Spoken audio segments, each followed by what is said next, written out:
परमपिता परमेश्वर, सारी सृष्टि के रचनहार, कुल मालिक, कबीर बंदी छोड़ की असीम रजा से ये सत्संग प्रारंभ हुआ और इसके अंदर जो पुण्यात्माएं लाभ उठा रही हैं उनके ऊपर भी प्रभु की असीम कृपा है। परमात्मा स्वयं ही अपनी महिमा बताने के लिए इस काल के लोक में आते हैं और वो अपनी एक लीला करते हैं। परमात्मा अजन्मा है, कबीर परमेश्वर का कोई जन्म नहीं होता। जब भी वो इस काल के लोक में आते हैं वो सहज शरीर आते हैं और सहज शरीर ही चले जाते हैं। यहाँ कुछ समय के लिए एक मानुष जैसी लीला करते हैं, एक मनुष्य जैसी लीला करते हैं। मनुष्य का जीवन जैसे एक मानव अपनी क्रिया करता है, यहाँ वो ऐसी ही क्रिया करते हैं।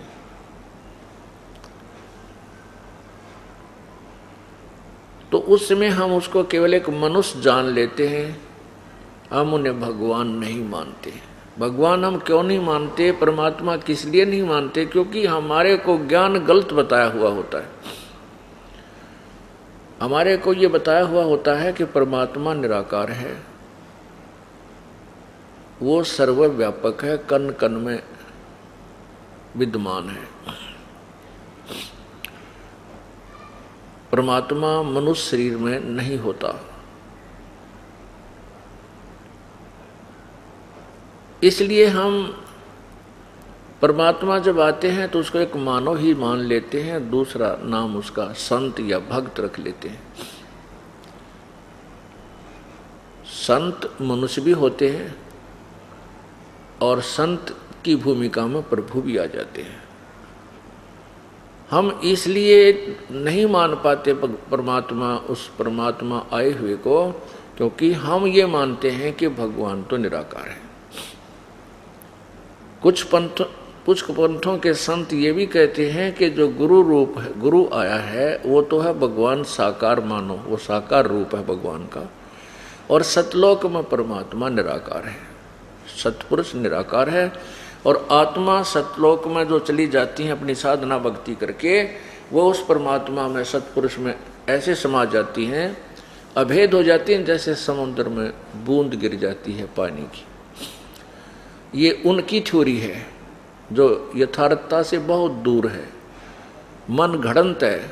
उन संतों ने भगवान देखा नहीं, ना सतलोक के दर्शन हुए, ना ही उनको कोई थ्योरेटिकल ज्ञान भी ठीक नहीं है उनका।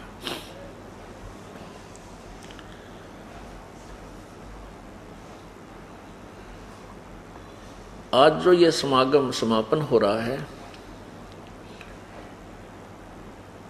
जो 14 जून से प्रारंभ हुआ था, ये उसी उपलक्ष्य में है। आज के दिन ज्येष्ठ सुदी पूर्णमासी, जेठ उतरते की पूर्णवासी को सुबह ब्रह्म मुहूर्त में, अर्थात सुबह के 4 बजे के आसपास, वो परमपिता परमेश्वर पूर्ण ब्रह्म, सारी सृष्टि के रचनहार कबीर देव, कबीर साहब, कबीर प्रभु अपने सतलोक को त्याग कर सह शरीर इस मृतलोक में प्रकट हुए थे। उन्होंने बनारस के अंदर, जिसे काशी शहर भी कहते हैं, वहाँ एक लहर तारा नामक तालाब के अंदर एक कमल के फूल पर एक नवजात शिशु का रूप धारण किया था।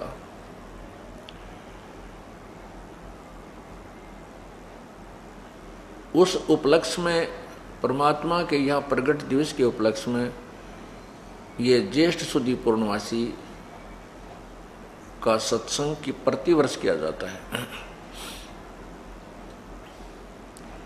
सन 2007 में हम इसे नहीं कर पाए, क्योंकि कहते हैं भक्ति मुक्ति के दाता सतगुरु भटकत प्राण फिरंदा, उस साहिब के हुक्म बिना नहीं तरवर पात हिलंदा। उस परमात्मा के हुक्म बिना तरवर का पत्ता भी नहीं हिल सकता। उसी की रजा से सब हुआ था, उसी की रजा से ये अब देखना क्या होगा। पूरा विश्व परमात्मा को पहचानेगा। हिंदुस्तान हमारा भारत जो है ये पूरे विश्व में विख्यात होगा, समृद्ध देश होगा। यहाँ वही शांति होगी जो सतयुग के समय हुआ करती थी। आपसी राग द्वेष, लड़ाई झगड़े, ये मार काट, पैसे के ऊपर इंसान कति शैतान हो लिया, ना बाण भाई का प्यार रहा, ना माता पिता की श्रद्धा, केवल एक पैसा पैसा नजर आता है। और ये तत्व ज्ञान के बिना ये जीव इस बुराई को त्याग नहीं सकता। और तत्व ज्ञान हो जाने के उपरांत ये प्राणी, जैसा कि आपने कल पवित्र गीता जी में सुना था 7वें अध्याय के 29वें श्लोक में, कि तत्व ज्ञान से परिचित होने के उपरांत और तत्व ब्रह्म यानी उस परम अक्षर ब्रह्म पूर्ण परमात्मा की महिमा और सतलोक में के सुख से परिचित, यानी तत्व ज्ञान के द्वारा पूरा ही वर्णन दिया जाता है कि तुम यहाँ इस मृतलोक में कितने कष्ट उठाते हो, जन्मते हो मरते हो, जन्मते हो मरते हो, कितना पहाड़ जैसा कष्ट आप उठा रहे हो, और सतलोक में जाने के बाद फिर तुम्हारा जन्म मृत्यु सदा के लिए समाप्त हो जाएगा। वहाँ फिर हम ऐसे ही रहा करेंगे जैसा यहाँ रह रहे। ये तो डुप्लीकेट माल है, यहाँ का जो जीवन है, यहाँ की पृथ्वी है, यहाँ के जो सुख हैं, ये तो बिल्कुल 3rd क्लास 4th क्लास कह जाओ, वो माल भी नहीं है। उस सतलोक के जो सारा सुख है, सतलोक के अंदर जो आहार है, बाग बगीचे हैं, पहाड़ हैं, सब कुछ झरने बह रहे हैं, वहाँ बिना बादल के फुहार पड़ रही होती हैं। यानी जो सुख हम यहाँ आर्टिफिशियल फुहारे पूरे ला का या वैसे प्राप्त करते हैं, वो वहाँ सदा बना रहता है। वहाँ कभी मृत्यु नहीं होती। सतलोक में जाने के बाद कभी मृत्यु नहीं होती। अब यहाँ हम चाहे आज कितने बड़े सेठ हैं, चाहे कितनी फैक्ट्री चलने से हम राष्ट्रपति बने हुए हैं, लेकिन मृत्यु होगी। ये सुख रह नहीं सकता, अस्थायी अक्षीणिक, परिवर्तनशील है। और वहाँ कांस्टेंट है, सदा रहने वाला शाश्वत सुख है। तो जब हमें ये पता चलेगा कि ये जो हम लूटा लुट्टी खसोटी कर रहे हैं या पैसे के ऊपर हम कुछ भी करने को तैयार हो जाते हैं बुरे कर्म को, फिर ये ज्ञान हो जाएगा कि जो हम 2 नंबर से पैसा इकट्ठा करते हैं किसी भी कारण से, चाहे चोरी से, ठगी से, लकोक या कोई और मिलावट मिलूट करके, रिश्वत आदि ले करके, वो पैसा हमारे लिए एक बहुत बड़ा दुखदाई होगा। और हो सकता है उसके कारण हमारे घर में कोई ऐसी बीमारी लग जाए जो वो पैसा जो हमने दूर दूर से जोड़ के इकट्ठा किया वो भी चला जा, और वो बच्चा भी मर जाए जिसके लिए हम उसको सुखी करने के लिए और दुनिया को लूट लूट कर धन जोड़ रहे थे। क्योंकि प्रभु का विधान है कि भाग्य के बिना जितना भी आपकी किस्मत में है उससे ज़्यादा नहीं मिलेगा और कम भी नहीं रहेगा। ये तो है एक कॉमन रूल प्रभु का, साधारण सामान्य कानून है। तो ये कानून अटल है। कब तक अटल है? जब तक पूर्ण परमात्मा की शरण नहीं मिलती। तो जब तक पूर्ण परमात्मा की शरण, पूर्ण संत नहीं मिलता, तब तक तो ये फाइनल है कि जितना भी तेरे भाग्य में है उतना ही मिलेगा, ज़्यादा नहीं मिलेगा। यदि आप इधर उधर की करके ज़्यादा बना भी लोगे, आपने 1 लाख 2 लाख रुपये इकट्ठे कर भी लिए, आपके घर में कोई इसी घटना घट जाएगी। क्या तो पत्नी बीमार हो जाएगी, क्या स्वयं बीमारी आ जाएगी, कोई बालक बीमार हो जाएगा, या कोई बिजनेस में घाटा हो जाएगा, या कोई रिश्तेदार पैसे ले जाएगा, दे को नहीं, फिर दुश्मन भी बन जाएगा। और वो पाप जो पाप आपने किए उस 2 नंबर से धन प्राप्त करने के लिए, वो पाप आपके पास चौकस रह गए। वो नहीं घटते, वो नहीं जाते, वो आपको ही भोगने पड़ेंगे।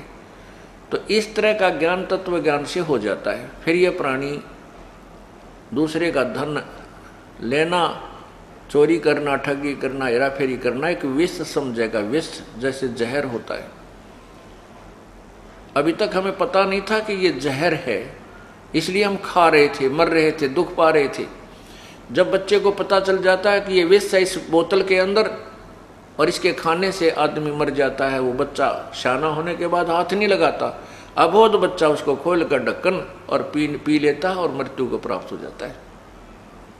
तो जो हम कर्म कर रहे हैं तत्व ज्ञान के अभाव से, जो हम पाप कर रहे हैं, फिर हमारे को ये दूर खड़े दिखाई देंगे, ये वो विष की बोतल की तरह नजर आएंगे, इलेक्ट्रिसिटी यानी बिजली के नंगे तार की तरह नजर आएंगे कि इनका हाथ लगते ही मर जाएंगे। थोड़ा कम करो।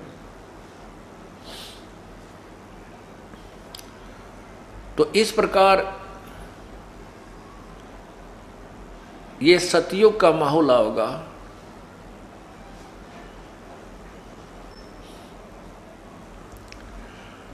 अब आप सत्संग में आते हैं, देख रहे हो, मैं तो विशेषकर देख रहा हूं कि जब से इस दास ने परमात्मा की यह मजदूरी करनी शुरू की है, उसके बच्चों के लिए ये उसके तत्व ज्ञान को प्रचार करना शुरू किया है और ये उपदेश देना प्रारंभ किया है, उस दिन से देख रहा हूं कि जो भक्त हमारे परमात्मा कबीर बंदी छोड़ की शरण में आए हैं, उस समय उनकी क्या स्थिति थी। शुरुआत में तो वही आए हैं जो केवल बीमार थे, रोगी थे, किसी का घाटा हो रहा था, क्या में बरकत नहीं थी, पशु मर जावे थे, किसी की फसल खराब हो जाती, किसी का ट्यूबवेल ना लग गया था, किसी की भैंस के थन बिगड़ जाए थे। तो शुरुआत यहाँ से हुई थी, क्योंकि समर्थ की समर्थता का तभी पता चलता है जब हम उसके गुणों को प्राप्त करते हैं। जैसे हम परमात्मा के विषय में सुना करते थे, प्रभु ये कर देता है, प्रभु निर्धन को धनवान बना देता है, परमात्मा रोगी को स्वस्थ कर देता है और परमात्मा अंधे को आंखें दे देता है, प्रभु पिंगल को पहाड़ पर चढ़ा देता है। तो ये हम भगवान के गुण सुना करते, लेकिन होते कहीं नहीं देखे थे। हमने ये मान लिया था कि ये कभी सतयुग में होते होंगे, अब नहीं हो सकते, क्योंकि हमारी बाल बुद्धि थी, मंद बुद्धि के थे हम तत्व ज्ञान नहीं था। अब कारण ये था कि जो परमात्मा के गुण उस समय थे वो आज भी हैं, क्योंकि वो अपरिवर्तनशील है। प्रभु के गुणों में कोई परिवर्तन नहीं होता। वो हमें प्राप्त नहीं हो रहे थे, वो अपनी त्रुटि थी। जैसे बिजली के गुण आप सुनते हो, बिजली पंखा चलाती है, ठंडी ठंडी हवा देती है, कूलर चलाती है, ट्यूबवेल चलाती है, आटा पीस देती है, ऐसे ऐसे गुण, और अंधेरे को उजाले में बदल देती है। ये इलेक्ट्रिसिटी के मेरिट्स हैं, गुण हैं उस बिजली के, और उसके गुण तो हैं, लेकिन वो कैसे होंगे कि अपने पास पंखा भी हो, बल्ब भी हो, और फिर कनेक्शन हो उस पावर हाउस से जिसमें बिजली हो, और फिर देखना कनेक्शन मिलते ही बिजली अपना काम शुरू कर देगी। अब हमारे साथ क्या किया हुआ था इन अनजान संतों ने? उनको तत्व ज्ञान था नहीं, वेदों का ज्ञान भी नहीं था। ऋषि और मैं ऋषियों को वेद पढ़े पर वेद न जान, ये बाँचे पुराण 18। जड़ को अंधा पत्ते खोआ, वह भूल गया सिरजनहारा।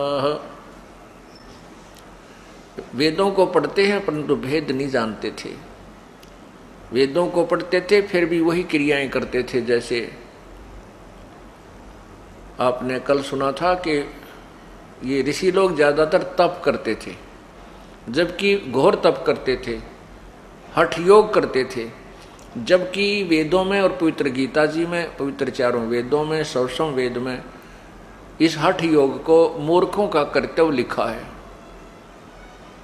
राक्षस स्वभाव के लोगों का ये शास्त्र विधि विरुद्ध साधना होने से राक्षस स्वभाव के लोग करते हैं। तो ऋषियों को राक्षसों से कम हम कैसे माने? जैसे दुर्वासा जी ने एक बच्चों की जरा सी गलती पर प्रद्युम्न ने दुर्वासा के प्रद्युम्न को एक बच्चे लड़की का स्वांग बना करके श्री कृष्ण के लड़के प्रद्युम्न को दुर्वासा के पास ले गए थे। और ये पूछने लगे मजाक में, बच्चों ने मजाक कर दिया कि इसको लड़का होगा या लड़की। दुर्वासा ने श्राप दे दिया कि तुम्हारा नाश होगा, यादों का नाश होगा। उनके वचन से जो उन ऋषियों ने तप करके जो भी वो भक्ति धन कमाया, उससे उन्होंने राक्षस जैसा कर्म कर दिया। 56 करोड़ या 2 लड़के मर गए।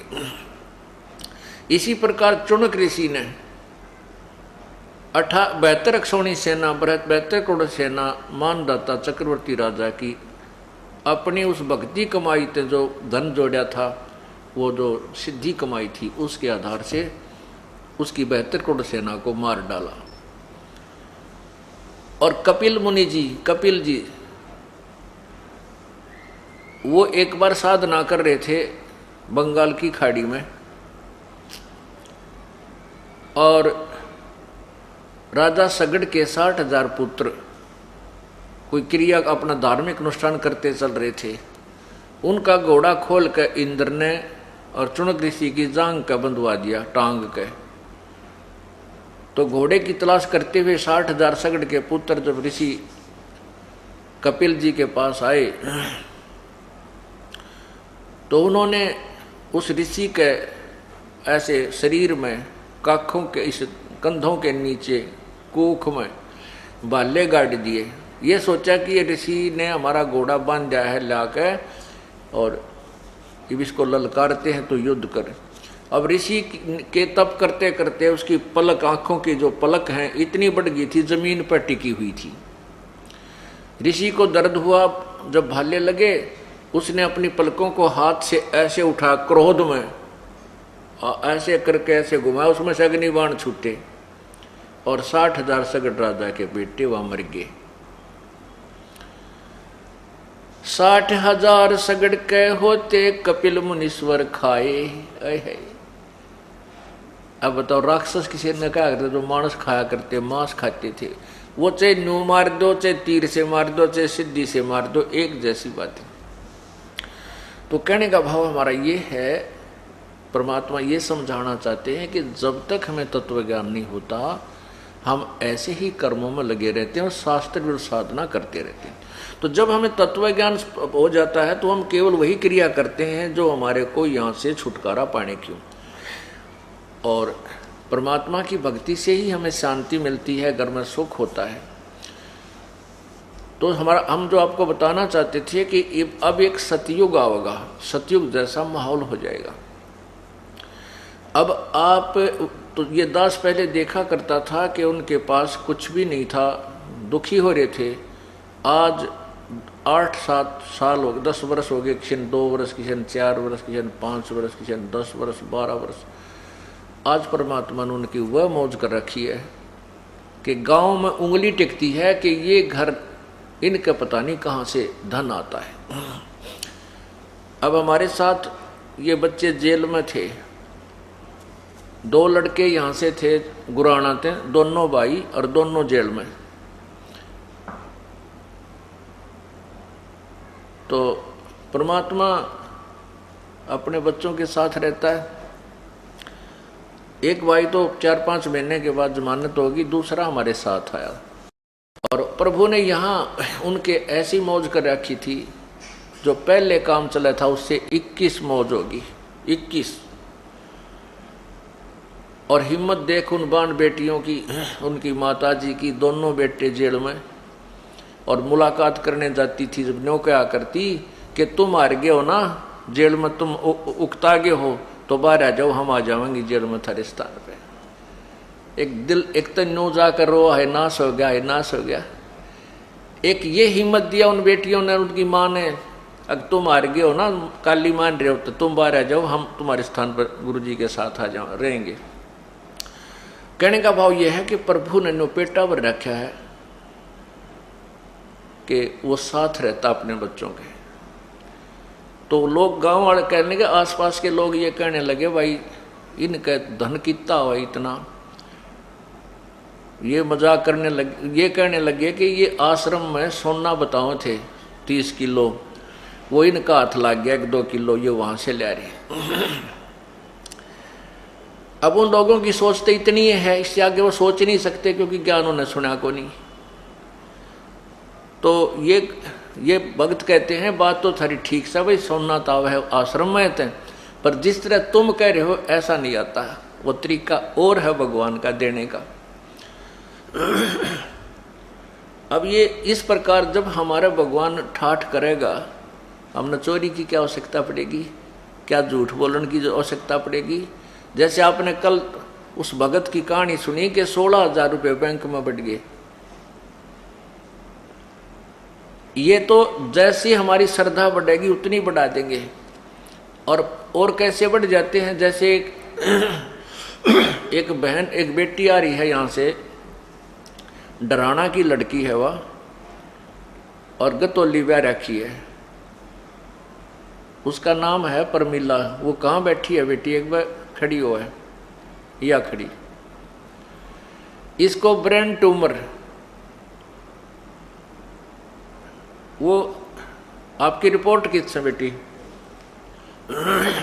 एक बार दिए लाइए बेटा। इस बेटी का ब्रेन ट्यूमर होगी,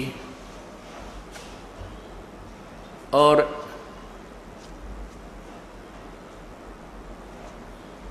ब्रेन ट्यूमर होगी तो इसकी हाथा की पैरों की हड्डी बढ़ गई 1.5 इंच, ऐसा बूंदी शकल, और मुंह भी और डालका हो रहा है इस बेटी का। और इसने लिखा अपनी आत्मकथा,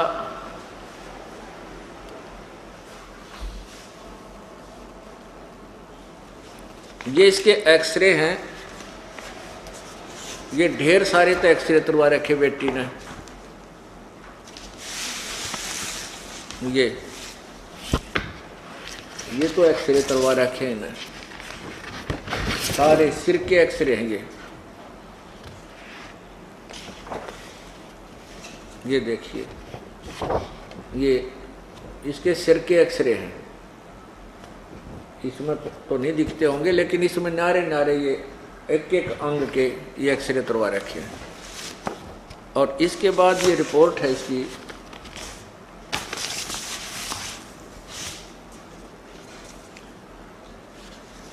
ये रिपोर्ट है,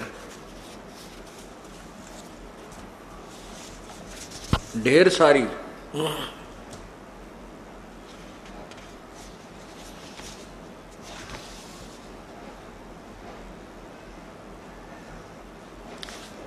ये डॉक्टर लोग तो इसको समझ सकते हैं, हमारे राबकत के में समझ में को ना, या केस समरी लिख रखी है ने, ये देखो इसको पढ़ लियो, या डॉक्टर की लैंग्वेज महारत समझ में को नहीं। हाँ बस ये देखो, ये है केस समरी।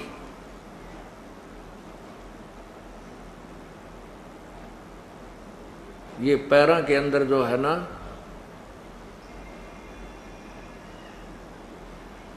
ये पढ़ लेंगे डॉक्टर लोग और बता देंगे भाई सच्चाई है कि झूठ है इसमें, ये न लिख रखी है।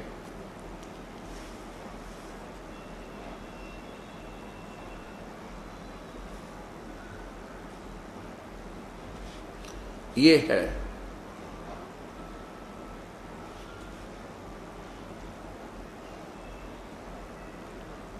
ट्रीटमेंट गिवन, ये लिख रखा है।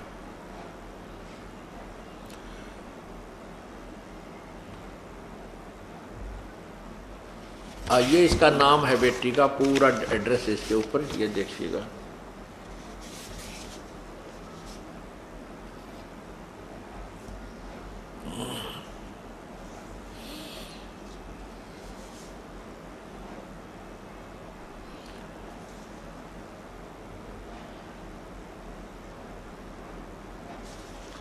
ये तो यहाँ का है, और ये बहुत से ऐसे हैं इसके अंदर, बहुत ज़्यादा, कई हॉस्पिटलों में दिखा रहा है किसी बेटी ने।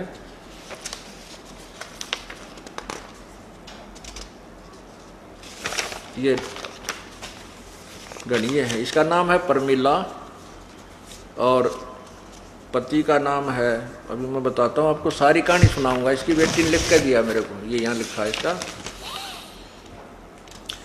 मैं प्रमिला पत्नी सुखबीर सिंह मलिक, गांव गतौली, और बेटी महेंद्र सिंह काजान, गांव डराना। मेरे को खतरनाक बीमारी लगी ब्रेन ट्यूमर की। मेरे हाथों की उंगली बढ़ गई और पैरों के साइज बढ़ गया। पूरे शरीर की हड्डी बढ़ गई 1.5 इंच। अब खुद अंदाजा लगाओ, अगर किसी के शरीर की एक हड्डी थोड़ी सी भी बच जाए उसको कितना दुख होता है और कितना दर्द होता है। इतना दर्द होता था कि कई बार तो सहन नहीं होता था और बेहोश होकर गिर जाती थी। दिल की धड़कन बढ़ जाती थी तो श्वास का आना मुश्किल हो जाता था।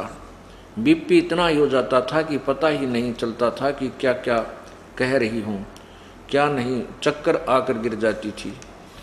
कहीं भी घर वाले आते तब उठाते और डॉक्टरों का कहना था कि इस बीमारी में आँखें चली जाती हैं, शरीर की आकृति बढ़ जाती है, शरीर झूठा भी पड़ जाता है। ऑपरेशन करवाओगे तो 3-4 लाख रुपए लगेंगे और गारंटी, बचने की गारंटी 100 में से 1% है। अब पुण्यात्माओं विचार करो, अब इस परिवार को 3-4 लाख रुपए परमात्मा ने बचा दिए, तो ये कौन चोरी करेगा, कौन ठगी करेगा। और फिर इनको ये पता चल जाएगा कि अगर तुम आगे से किसी की को हानि करोगे, चोरी करोगे, ठगी करोगे, झूठ बोलोगे, 2 के 20 बनाओगे, मिलावट करोगे, रिश्वत लोगे, तो ये रोग फिर लग जाएंगे, दुख फिर आ जाएंगे। तो ये जहर दिखाई देंगे इनको, ये छुएंगे नीचे, भूखे रह लेंगे एक समय। तो इस प्रकार जब हम एक दूसरे को, हमारे को जब इतना ज्ञान हो जाएगा, हम पाप कति त्याग देंगे और लूटना तो दूर है, लूटा करेंगे, क्योंकि हमें ये भी ज्ञान हो जाएगा कि दान धर्म करने से हमारे जो पाप भी नष्ट होते, कुछ कम होते हैं और दान से ही हमें लाभ होता है, परमात्मा की प्राप्ति में सहयोग मिलता है। तो फिर हम दान करा करेंगे, हम लूटेंगे नहीं, 2 पैसे हाथ से छोड़ा करेंगे। तो 3-4 लाख रुपए लगेगा और बचने की 100 में से 1% भी नहीं कह सकते कि बच जाएगी। ऑपरेशन के दौरान अंधी भी हो सकती है। ओए होए, ऑपरेशन तो करेंगे तो अंधी भी हो सकती है, पागल भी हो सकती है। पूरी सूज गई थी मैं, हाथ पैर मुंह मोटा मोटा हो गया था और ऑपरेशन भी सिर्फ 2 जगह से हो सकता, एक गंगाराम हॉस्पिटल और दूसरा अपोलो हॉस्पिटल दिल्ली में। तब मेरे पापा ने गुरुजी के चरण पकड़कर रोए कि आप क्या नहीं कर सकते। ये तो अभी 1 महीना पहले की बात है। ये महेंद्र भगत जी ने उपदेश ले रखा था। ये आकर के कहा, जी आप हम तो गरीब आदमी ना, ये पैसा भी चल किसी पे ले दे कर ला जा, बच्चन की आस नहीं है, छोरी की जिंदगी बर्बाद होगी। तो इस लड़की को हमने यही बुला लिया, बेटी तू आ जा, यहाँ कुछ दिन सेवा कर, समागम चल रहा है। उस दिन इस लड़की की शक्ल देखी नहीं जाती, ऐसी हालत थी इसकी। ऐसा उठ पटांग सा मुँह, नारायण बड़ा हाथ जैसे अब शीशे दिखा करें, और आंगली हाथा की इतनी लंबी लंबी न्यारी दिखें, इसी बूंदी। आराधिया बेटी थारे सामने खड़ी है। एक बार पर मिला, इधर आजा बेटी। महेंद्र सिंह जी गांव डराना से, और इनकी या पुत्री, इधर देखिए, आपके समक्ष ये भक्त महेंद्र सिंह जी गांव डराना से, इनकी बेटी परमिला। आज इस बेटी की शक्ल देखो, और उस दिन की अगर फोटो हमारे पास है कोई ना, आपको दिखा देते तो इसकी शक्ल तो डर लग गया था। इतनी बूंदी शक्ल हो रही थी इस बेटी की, जो मुंह की हड्डी बढ़ रही, आंगड़ी इतनी लंबी लंबी नो, जो से सुना करते भूतनिया की हो जाया करें वो ऐसे। तो अब इस परिवार को जो परमात्मा ने राहत दी है, ये किस लिए दी है कि इनकी सच्ची श्रद्धा, सच्चा विश्वास परमात्मा में अटल श्रद्धा बनी रही। और ऐसे ऐसे उदाहरण और जनता को भी पता लगेगा। अब कौन पीछे रहेगा इस लूटने ने? ये आपके सामने है। इन्होंने बताया है कि ये देखो ये MRI है। ये मैंने बेरा भी ना था, एक्सरे कहूँ था मतलब, ये MRI है सारी। अन्यों कहते 2 घंटे में हुई थी इस बेटी की। एक एक नारे नारे अंग इस दिमाग के, माइंड के यानी शरीर के, ये सारे ये MRI है। और 1.5 इंच हड्डी बढ़ गई थी। ये बुरा हाल इस परिवार का हो रहा था। आज परमात्मा ने फ्री ऑफ कॉस्ट इस बेटी को जीवन दान दे दिया। सतगुर जो चावे सो कर ही, 14 कोट दूत जम डर ही, ऊत भूत जम त्रास निवारे, चित्रगुप्त के कागज पाड़े। ये चित्रगुप्त के कागज पाड़ दिए परमात्मा ने। कहते संत शरण में आने से, सतगुरु शरण में आने से, आई टले बला, जय मस्तिष्क में सूली हो व काटे में टल जा। अभी छोरी की जान जानी थी, पैसा भी लगाना पड़ता, क्योंकि कोई नहीं रह सकता बिना पैसे लाए बिना। भाई लोग नूना पेटा भर दे, बाद में धोखा लग गए, अगर हम ऑपरेशन करा लेते तो शायद जान बच जाती। पैसा भी लाते और बिरान मट्टी भी होनी थी। और आज परमात्मा ने वो सुख दे दिया जो भगवान का होता है। अब जाओ बेटा।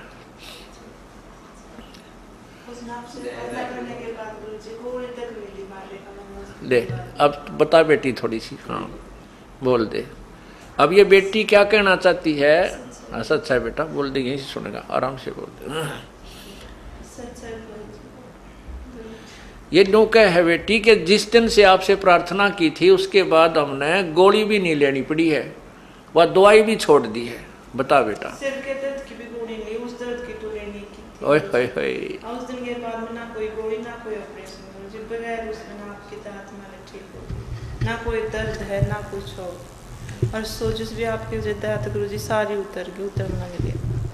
बोल सतगुरुदेव की जय। इसे सुख मालिक अपने हमें दिए, मालिक इसे सिर की सुनियो मालिक। जय हो बंदी छोड़ की। अच्छा बेटा,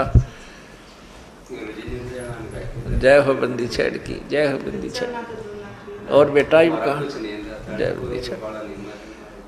सब बंदी छोड़ कबीर साहब हैं। बंदी छोड़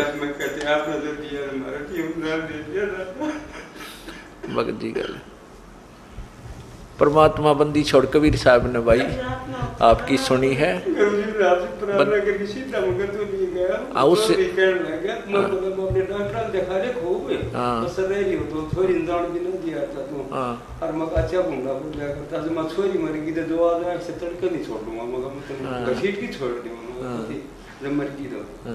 और कुतरा भूत परे तो दे देवता किते को पूज ले मां कसर नहीं दियो। हां ठीक बात है। अपन गुरु जी ना करे गुरु जी प्रार्थना मुगाम तो करके है।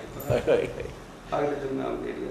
जय बंदी छोड़ की, जय बंदी छोड़ की। कबीर परमात्मा भाई अपने वही उन्हीं की शक्ति इस दास के माध्यम से वही कृपा बख्श रहे हैं।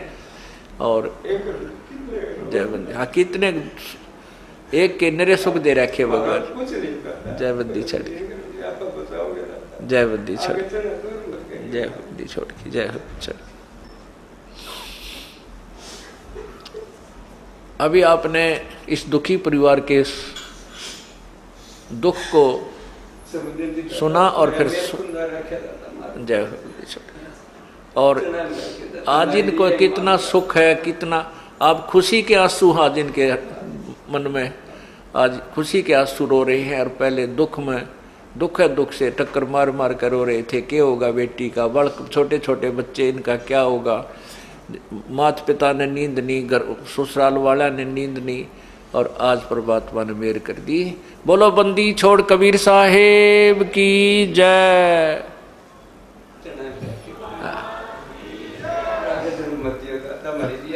ठीक बात है, जय। अब आपको उस परमेश्वर की महिमा सुनाते हैं जो ऐसे सुख देता है, और वो स्वयं यहाँ आता है, अपनी महिमा आप ही बताता है। क्योंकि काल भगवान ने तो वो तत्वज्ञान छुपा रखा होता है, वो तो उसने कति पृथ्वी से नाश कर दिया होता है। वो केवल दंत कथाओं पर आधारित करवा देता भक्त समाज को, और वो उसी के जाल में जन्मते मरते रहें, कष्ट पाते रहें, दुख पाते रहें।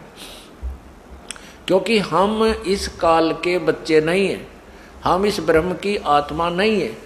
आत्मा अपने बच्चों का दुख माता पिता को ही होता है। हम कबीर परमात्मा के बच्चे हैं, हम कबीर परमात्मा की आत्मा हैं, और अपने पिता को ही दुख होता है अपने बच्चों का, वो जब दुखी देखता है।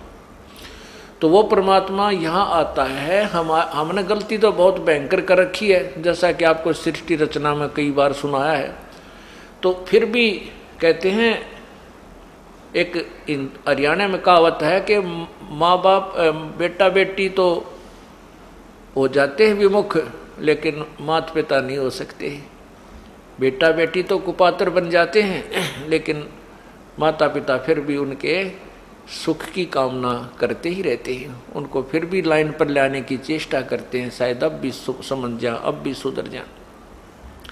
इसी उद्देश्य से वो परमात्मा इस काल लोक में आता है, और काल लोक में वो कितना कष्ट उठाता है। एक तो ये आप देख रहे हो, इस दास के साथ के खेचातानी कर रखी है न नकली संतों ने, क्यों इनकी पोल खुला है। अभी न मुश्किल माच रही है, थारी रोटी गई, जयु ज्ञान तुम्हारे अज्ञान का पता लग गया तो हैं, लेकिन ये कब तक छुपावेंगे। यह तो बात बिगड़ ली इनकी, ये राजी खुशी सरेंडर कर देंगे तो बढ़िया रहेंगे, नहीं तो जनता इन गली में नहीं निकलने देगी जब सच्चे ज्ञान का पता लगेगा, और उनके द्वारा दिए गए अज्ञान से वो परिचित हो जाएंगे। ये न छुपन न जगह नहीं पाओगी। ऋषि महर्षि ये संत, ये बड़े बैठे मंडलेश्वर करोड़ों लोगों को भुकाए बैठे हैं, इनको छुपने को स्थान नहीं मिलेगा। ये जुबान नहीं निकाल सकते, एक बालक के सामने भी, हमारे तत्व ज्ञान परिचित बच्चे के सामने भी इनकी जुबान बंद हो जाया करेगी। और ये पूरे विश्व में, अपने हिंदुस्तान भारत का पूरे विश्व में बोलबाला होगा, क्योंकि पहले ये यहीं शुरू होगा। इसके बाद फिर परदेशी लोग भी बहुत अच्छी तरह समझेंगे, क्योंकि हम एक ही पिता की संतान हैं। पूरे विश्व में एक बार लहर अच्छी आएगी। अगर ऐसा नहीं हुआ तो कुछ, अब देखो क्या हालत हो रही है। हम अपने जीवन में छोटे छोटे थे, उस समय जो आपस में प्यार था, बाण भाई की बेटी, बाण बेटियों की इज्जत थी, शर्म लिहाज थी, कति नाश हो गया है। पैसा पैसा दिखाई देता, बेशर्मी की हद हो चुकी है। कत्लेआम होने लग गए, पैसे के लिए ना बेरा कितने डाके पड़ते हैं, मार दिए जाते हैं। 10-20 हज़ार के लिए आदमी को आदमी मार देता है। तो ये और 10-20-50 साल में तो सरेआम गलियों में निकलना मुश्किल हो जाएगा, ऐसी हालत हो जाएगी। लेकिन अब ये ज्ञान एक बार फैलेगा, फिर एक बार फिर स्थिति सेट हो जाएगी। कई हजारों वर्षों तक फिर ये नॉर्मल स्थिति रहेगी। भगवान की भक्ति करा करेंगे, भगवान से डरा करेंगे, और परमात्मा फिर हमारे भंडार भरा करेगा, ऐसे ऐसे दुख दूर कर देगा। हम गलती कर भी नहीं सकते, चाहे भूखे बैठ जावा, चाहे हम किसी से, चाहे हम कोई सुविधा में मिले या ना मिले, भगवान से डरा करेंगे।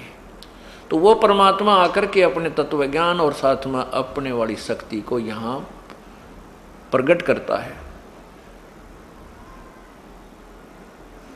आपने रात्रि में सुना था, एक सुपथ सुदर्शन था, जिसने पांडवों के अश्वमेघ यज्ञ में शंख को बजाया था अपनी भक्ति शक्ति तक, और तब पांडवों की यज्ञ संपूर्ण हुई थी, जो ना श्री कृष्ण जी के अन्न करने से, भोजन खाने से हुई थी, और न 88,000 ऋषियों के, न 33 करोड़ देवताओं के, न 84 सिद्धों के भोजन खाने से, 12 करोड़ ऋषियों ब्राह्मणों के भोजन खाने से भी यज्ञ पूर्ण नहीं हुई थी।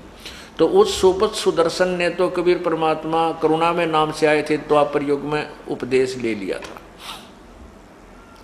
लेकिन सुदर्शन जी के माता पिता नहीं मानते थे, वो आखिरी श्वास तक भी नहीं माने थे, मृत्यु को प्राप्त हो गए थे। जब सुदर्शन जी को परमेश्वर ने कहा कि सुदर्शन बेटा अब तुझे सतलोक भेज रहा हूँ, तेरे मन में कोई किसी प्रकार की कोई कामना हो, कोई मनोकामना यहाँ की हो, मुझे बता। तो सुदर्शन जी ने कहा, प्रभु आपने ऐसा ज्ञान दे दिया है कि यहाँ की किसी चीज की इच्छा दास को नहीं रही, और जब आप आज्ञा दोगे तभी आपका दास आपके साथ साथ चलने को तैयार है। परंतु मेरे मन में एक चिंता खाई जा रही है। प्रभु ने पूछा कि वो क्या है भाई? सुदर्शन जी ने बताया कि मेरे माता पिता बहुत ही अच्छी आत्मा थी, परमात्मा की भक्ति भी करते थे, वो भगवान विष्णु के उपासक थे, और मैंने बहुत समझाया उनको, आपने भी कहा, लेकिन वो नहीं माने। ये परमात्मा, मेरी आपसे यही प्रार्थना है कि किसी जन्म में उनको मनुष्य शरीर मिले, अपनी आत्माओं को शरण में लेना और मोक्ष देना परमात्मा। तो प्रभु ने सोचा कि भाई देख काल का जाल, अब इस सुदर्शन का मोक्ष होने का समय आया है, तो इसमें यह प्रेरणा भर दी। अब इसको माता पिता की चिंता सताओ। माता पिता जा लिए, मर लिए, कि तब भूत बने हैं, कि तब पशु बने पड़े हैं, लेकिन फिर भी वो ममता खड़ी कर दी। इच्छा दासी संत, इच्छा दासी काले की, या खड़ी रहे दरबार। कहते हैं कि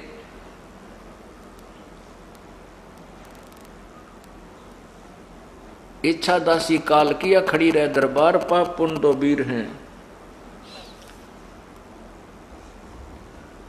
ये इच्छा जो है ये काल की खास एजेंट है।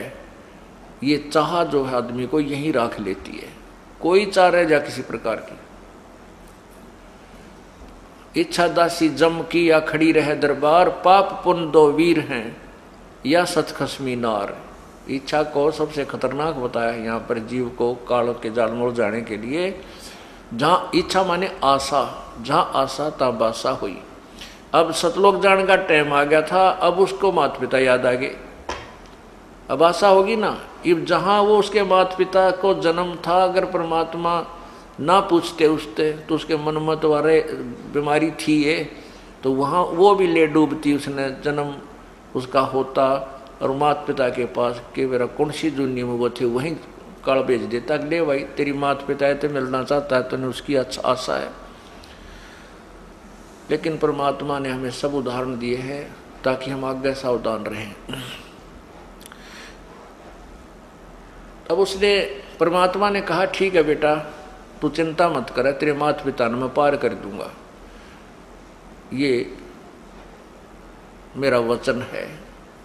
देखो एक जीव को काल से छुटवाने के लिए परमात्मा ने वचन बदलना पड़ा कि कदे इसने भी काल डंडी ना मार जा। तो पुण्यात्माओं आप घबराना नहीं, कहते हम ना पावा ना हमारे साथ ऐसा करते नहीं। ये तो पहले एग्जाम्पल दिए हैं परमात्मा ने, फाउल पॉइंट बताए हैं कि तुम ऐसे मार खाओगे। इस बातों का पता लग गया जब मार खाओ कौन ही ने, बिना बेरे मार खा जाते हम।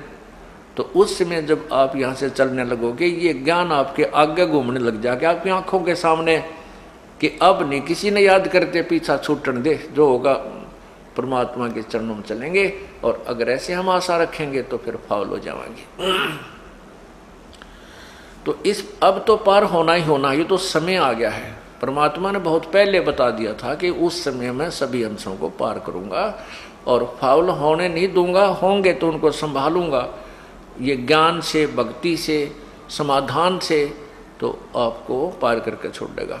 लेकिन उसके लिए आपने क्या करना पड़ेगा? द्वार धनी के पड़ा रहे, धक्के धनी के खाए, 100 काल झकझोल ही पर द्वार छोड़ ना जाए। इतना जरूर करना पड़ेगा। शरण पड़े को गुरु संभाले, जान का बालक भोला रे, कह कबीर तुम चरण चित रखो, जो सोई में डोरा रे। बस इतना काम आपका पड़े रहना, सतगुरु के चरणों में पार करेगा। लेकिन बुराइयां छोड़नी पड़ेंगी। कोई भी बुराई आपने नहीं करनी है, बीड़ी शराब मांस तम्बाकू ठगी चोरी जारी और रिश्वतखोरी मिलावट, ये तो बुराई तो दूर होना ही पड़ेगा, अन्यथा फिर तो मार खाए हुए हैं हम। तब वो सुदर्शन जी के जो माता पिता थे वही बनारस काशी में दोनों का जन्म हुआ। पिता वाली आत्मा का गौरी शंकर नाम का ब्राह्मण नाम से जन्म था और माता का सरस्वती नाम से, दोनों का विवाह हुआ। जो गौरी शंकर जो थे वो भगवान शिव के उपासक थे और ऐसे नेक ब्राह्मण थे, वो शिव पुराण की कथा सुनाया करते थे। जो भी श्रोता आते उनको जो धन प्राप्त होता था उसको अपना खाने योग्य रख लेते थे, बाकी का भंडारे में लगाते, दान पुण्य करते रहते थे। उनको संतान नहीं थी कोई भी। वो अन्य ब्राह्मणों की तुलना में जनता के हृदय में घने समाये हुए थे, सभी उनकी प्रशंसा किया करते थे। दूसरे ब्राह्मण लोग तो ठगी करते थे, पैसे में 500 रुपये लेंगे कथा करने के, कोई 250 रुपये लेंगे कथा करने के, इस तरह वो ऐसे करते थे। वो फरी करते थे, केवल अपना जो पूजा स्वेच्छा से को 2, 4, 10 रुपये दे भी देता तो उसको अपने गुजारे लाग रख कर बाकी बेच भंडारे में लगा दिया करते थे। इस बात से अन्य जो ब्राह्मण थे जो कथावाचक वो दुखी थे, उनसे ईर्ष्या करते थे। इस बात का ज्ञान उस वहाँ के मुसलमानों को पता लग गया कि इस ब्राह्मण से ये अन्य ब्राह्मण जो है ना ईर्ष्या करते हैं, इनके साथ नहीं है। तो मुसलमानों ने गौरी शंकर और सरस्वती को मुसलमान बना दिया, उनके घर में अपना पानी छिड़क दिया, छींटे मार दिए, झूठा पानी पिया दिया। तो वो ब्राह्मण जो दूसरे थे उनको पता लग गया, वो तो इंतज़ार करें थे किसी प्रकार इसका कांटा सा निकला, ये हमारे रास्ते से हट गया। उन्होंने शोर मचा दिया, डंडोरा बुनादी कर दी कि गौरी शंकर मुसलमान बन गया है, उसको जाति से डाल दिया है, उसका गंगा में स्नान करना बंद है क्योंकि वो मुसलमान हो गया है।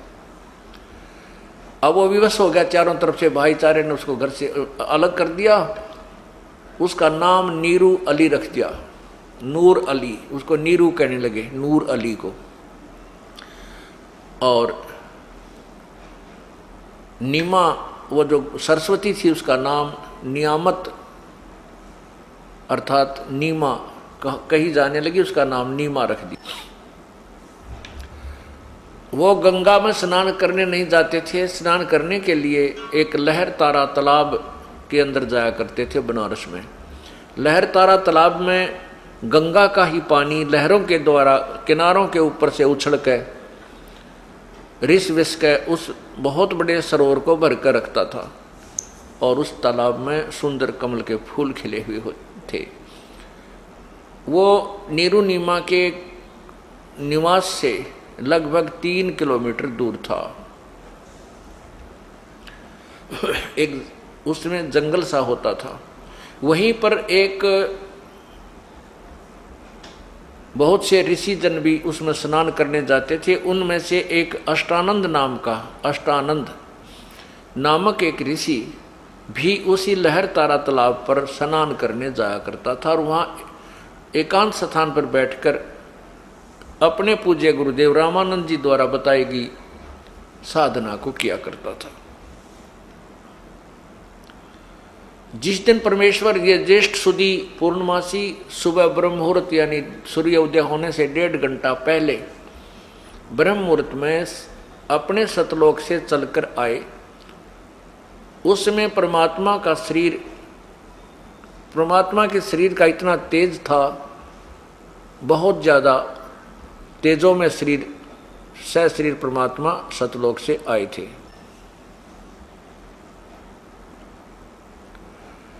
उसमें अष्टानंद जी जो ऋषि थे वो स्नान करके और अपनी साधना करने के लिए तत्पर हुए थे। उसी समय आकाश से एक प्रकाश का गोला सा आता नजर आया, क्योंकि परमात्मा के शरीर के प्रकाश को ये चरम दृष्टि नहीं देख सकती। अष्टानंद ने जब ऊपर देखा तो उस प्रकाश के गोले को देखते उसकी आंखें बंद होगी, जैसे सूर्य की तरफ देखते हैं। जब आंखें बंद हुई तो आंखों बंद होने के उपरांत उसने देखा कि ये तो कोई नवजात शिशु सा बन गया। वो जैसे सूर्य की तरफ हम देखते हैं और जब आंखें बंद करते हैं तो एक गोल गोल सी आकृति प्रकाश रहित दिखाई देती है। ऐसे ही वो परमात्मा का जो शरीर का प्रकाश था उसकी तरफ देखने के बाद उसकी आंखें बंद होगी तो उसमें से बालक, जैसे बालक नजर आया, एक छोटा सा शिशु।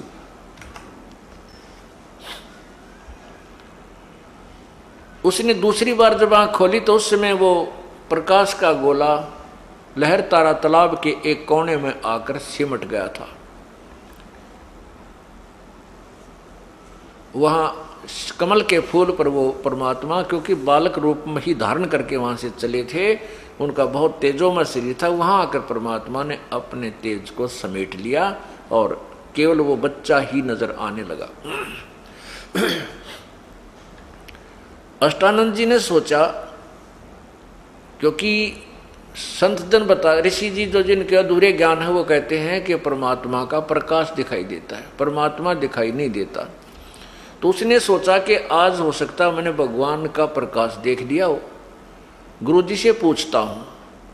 तो स्वामी रामानंद जी के पास अष्टानंद जी गए, उनसे प्रार्थना की, हे गुरुवर आज मैंने एक ऐसा प्रकाश आता दिखाई दिया आकाश से, और जब मैंने उसकी तरफ देखा मेरी आंखें चुंधी आ गई, आंखें बंद होगी। आंखें बंद हुई तो मुझे उस बालक का रूप दिखाई दिया। हे प्रभु, ये मेरी कोई भक्ति की उपलब्धि है या मेरा कोई भ्रमणा है? अब स्वामी जी को जैसा ज्ञान था वैसा अपने शिष्य का समाधान किया कि बेटा ये न तो तेरी भ्रमणा है और न ही तेरी कोई भक्ति की उपलब्धि है, ये तो आकाश ऊपर के लोकों से जब अवतार गण आते हैं ना, वो ऐसी लीला करते हैं। अब ये किसी माँ के गर्भ में जन्म लेगा, कोई अवतार आया है, कोई सिद्ध पुरुष आया है और कुछ दिनों में यहाँ कोई लीला करेगा अपनी। अब इनको तो इतना ही ज्ञान था कि माँ के बिना जन्म नहीं हो सकता, और उनकी छुरी कुछ हद तक ठीक भी है, क्योंकि पूर्ण परमात्मा ही एक ऐसी शक्ति है जो शरीर आते हैं जो उनका जन्म नहीं होता। बाकी सभी इन ब्रह्मा विष्णु महेश तक का भी जन्म होता है, माँ से ही जन्म होता है, मृत्यु भी होती है। ये तो इनका ये हार्ड एंड फास्ट रूल है, लेकिन परमात्मा पूर्ण ब्रह्म के ऊपर ये लागू नहीं होता। उधर से नीरू और नीमा मुसलमान बन गए थे, प्रतिदिन वहाँ स्नान करने के लिए जाते थे। मुसलमान बने भी उनको कई वर्ष हो गए थे, 10-15 वर्ष हो चुके थे, संतान नहीं थी। शादी को भी 20-25 वर्ष हो गए थे, शादी उनको बल्कि 30-40 वर्ष हो गए थे, उनको संतान नहीं थी। और नीमा बार बार यही याचना करती थी अपने भगवान शंकर से, क्योंकि शिव के उपासक थे, भले ही वो मुसलमान बन गए थे लेकिन हृदय से शिव की साधना नहीं छूटी थी। तो उन्होंने ये याचना करती रहती थी। उस दिन भी वो रास्ते में रोती हुई और यही अर्ज कर रही थी कि हे भगवान शिव जी, हमें भी एक खिलौना दे दो, क्या आपके दरबार में बच्चों की कमी है? आप तो जो चाहो सो कर सकते हो। यूँ कह करके फूट फूट कर रोने लगी जब वो स्नान करने के लिए लहर तारा तालाब पर आ रही थी। नीरू ने कहा कि नीमा, हमारे भाग्य में संतान है नहीं, यदि होती तो प्रभु हमें अवश्य प्रदान कर देते। और इधर से उम्र भी हमारी बहुत हो गई है, आप प्रतिदिन एक बच्चे की तरफ में रोती रहती हो, रोने से आपकी आंखें खत्म हो जाएंगी, हमारा कोई उंगली पकड़ने वाला भी नहीं है, नीमा तुम मत रोया कर। ऐसे कहते विचार करते हुए एक दूसरे को सांत्वना देते हुए वो लहर तारा तालाब पर पहुंच गए। लहर तारा तालाब पर जब पहुंचे तो नीमा ने पहले स्नान किया, नीरू बाहर खड़ा रहा तालाब के किनारे पर। जब नीमा स्नान करके बाहर आ गई तो नीरू स्नान करने के लिए प्रवेश कर गया तालाब में। अब नीमा जिस वस्त्र को बांधकर पहनकर स्नान किया था, उसको धोने के लिए पुनः उस सरोवर के किनारे गई कपड़ा धोने के लिए, तो उसने क्या देखा कि कमल के फूल के ऊपर कोई चीज हिल रही है, कोई वस्तु हिल रही है जैसे सर्प हो। परमात्मा क्या कर रहे थे कि एक नवजात शिशु के रूप में थे, बालक के रूप में, और एक पैर के अंगूठे को मुंह में चूस रहे थे, एक पैर के अंगूठे को, एक पैर को हिला रहे थे ऐसे। तो पहले तो नीमा ने सोचा कि कोई सर्प ना हो और मेरे पति को डस ले। फिर जब ध्यान से देखा तो देखा उसमें तो बच्चा है, नवजात शिशु है। अपने पति को आवाज लगाई कि देखियो जी, देखियो जी, बच्चा जल में डूबेगा, बच्चा कमल के फूल पर ये पानी में डूबेगा, इसको उठा कर लाना, कृपा कीजिए। अब नीरू स्नान कर रहा था, ऐसे डुबकी लगा रहा था और कहने लगा, नीमा तू पागल होली कती, कितनी बार तुझे मना किया कि छोड़ दे इस बैम को, हमारे भाग्य में संतान नहीं है, भगवान कहाँ से देगा। अब तुझे पानी में भी बच्चे नजर आने लगे तो मेंटल होएगी। अब नीमा कहती है, फिर जोर से कसक से कहा कि मैं सच्ची कह रही हूँ, देखो तो एक बार, देखो इधर। अब जिधर वो हाथ कर रही थी, संकेत कर रही थी, अब नीरू ने भी विवश होकर देखा तो सामने थोड़ी सी दूरी पर वो बालक कमल के फूल पर विराजमान था। अब नीरू ने आओ देखा ना ताओ देखा, कमल के फूल समेत उस फूल को भी तोड़कर साथ उठा लिया और नीमा को बच्चा थमा दिया। अब नीमा ने ओए होए जैसे निर्धन को धन पा जा और सर्प को मिल जा मणि, ऐसे उस माई ने पहले तो एक बच्चे का भाव कितना था, फिर एक सुंदर बालक, रो भी परमात्मा, ओए होए, जिसको ऋषि मुनि ढूंढ ढूंढ कर चले गए हैं, उनको नहीं प्राप्त हुए, और वो भगवान कितने दयालु हैं, अपनी पुण्यात्मा के पास स्वयं चलकर आ गए। अब जिस परमात्मा का नाम लेने आंखें बरहती हैं और कंठ भर जाता है उसके गुणों को सुनकर, जैसा भी आपने देखा एक बहन की जीवन दान दिया उस कबीर भगवान ने, और वो परमात्मा और किसी आत्मा के सीने से लगा हो, ओए होए, अब उस आनंद को जो उस बहन को प्राप्त हुआ है, हम तो एस्टिमेट नहीं लगा सकते उसका। जिस परमात्मा के नामते शांति हो, आत्मा गद गद हो, प्रेम में आंखें आंसू आ जाती हैं, और वो परमात्मा, वो पूर्ण ब्रह्म एक माई के सीने से लगा हुआ बेटे के रूप में। पहले तो भगवान में वैसे ही प्यार गणा उसे, और बेटे और डबल रोल हो गया, बेटा भी साथ हो गया तो और कहना है कि और अधिक प्रिय बन गया। अब वो नीमा इतनी खुशी मना रही थी उस बच्चे का, कदे मुंह चूमे, कदे सीने से लावे, फिर उसकी तरफ बार बार देखे, उसे अर्थात उसे खूब लाड कर रही है जैसे माँ करती है अपने बेटे के। इतने में नीरू स्नान करके बाहर आया तो उसने विचार किया कि इस लड़के को यदि हम घर ले जाएंगे तो नगर के लोग हमारे पीछे पड़ जाएंगे और कहेंगे तुम किसी का चुरा के लाए हो, तुम्हारे तो कोई संतान थी नहीं, तुम कहाँ से लाए हो, बताओ हमें। हम कहेंगे कमल के फूल पर पाया मिला है तो कति झूठे बताओगे कि देखो झूठो, कमल के फूल पर बच्चा कभी स्थिर रह ही नहीं सकता। पहले तो हमें हिंदू से मुसलमान बना डाला, अब हो सकता हमें ये नगर निकाला दे दें, इस नगरी से ना निकाल दें और बच्चे को भी छीन लेंगे। इस दृष्टिकोण से उसने अपनी पत्नी नीमा को समझाया कि नीमा इस बच्चे को यहीं रख दे, हम नहीं लेकर चलेंगे। नीमा कहने लगी इस बच्चे के बिना मैं जीवित नहीं रह सकती, ना जाने इसने मेरे ऊपर क्या जादू कर दिया, मेरी जान जा सकती है, ये बच्चा मेरे से कोई ले नहीं सकता, मैं इसको छोड़ नहीं सकती। अब नीरू ने उसको समझाया कि देखो ऐसे ऐसे बात बनेगी, ना तो बच्चा रहेगा और हमें देश निकाला भी मिल जाएगा। लेकिन नीमा नहीं मानी, कहने लगी मैं इस बच्चे के साथ भीख मांग कर खा लूंगी पर बालक न छोड़ू नहीं, यहाँ नहीं छोड़ सकती। फिर माई में बहन में एक दया गणी होती है, और नवजात बालक तो चाहे किससे का भी देख ले उससे को प्यार देती है। और फिर वो तो एक परमात्मा आए थे। तो नीरू की बात की जब अवहेलना कर दी नीमा ने, पहली बार जिंदगी में अपनी पत्नी की तरफ उसने हाथ उठाया था, थप्पड़ उठा कर कहने लगा कि नीमा तू घनी अनाड़ी हो गई है, जिद्दी हो गई है, मैंने आज तक तेरी किसी बात को नहीं मना किया था, क्योंकि इसलिए कि आपके संतान नहीं है और मैंने तुझे हर तरह से खुश रखने की चेष्टा की, तेरी प्रत्येक जिद को मैंने सहन किया, इस कारण से तू जिद्दी बन गई है, आज आगा पीछा कुछ नहीं देख रही है, रख दे इस बच्चे को, ये नहीं तेरा थप्पड़ मारूंगा।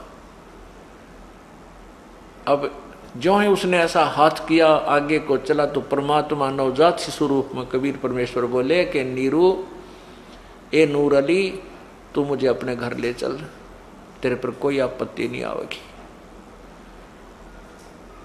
इतना कहते ही वो घबरा गया कि छोटा सा बालक बोल पड़ा, कहीं ये फरिश्ता ना हो, कोई सिद्ध पुरुष ना हो, तुझे कोई श्राप ना दे दे। नू डर गया और चुप करके अपनी पत्नी के साथ साथ हो लिया। घर पे ले आए। अब घर पे लड़का आते ही नगर उस कॉलोनी में तो रोड़ा पड़ गया, पूरी काशी में जो है ना सारे देखने चल पड़े, इतना सुंदर बालक कति जमा, इतना सुंदर बालक कद आज तक देखा है को नहीं, इतनी रौनक है उसके चेहरे पे, तो जो भी देखा वो ठगा सा रह जावे, इतना सुंदर बालक, कोई कह ब्रह्मा है, कोई कह विष्णु है, कोई कह शिव जी का अवतार है, कोई कहे ये देवता आया है, कोई कहे इंद्र ही प्रकट हो गया है, इनका इंद्र ही आया है, और ऊपर देवता कहते हैं हम तो है नहीं भाई, वो किसी और ही लोक से आया है। अब कुछ दिन के बाद काजी आगे नाम धरने के लिए, काजी आगे नाम रखने के लिए, बच्चे का नामांकन करने के लिए, वो कैसे नामांकन करते हैं कि उनकी एक कुरान शरीफ होती है, एक कुरान शरीफ है पुस्तक, उसको वो खोलते हैं,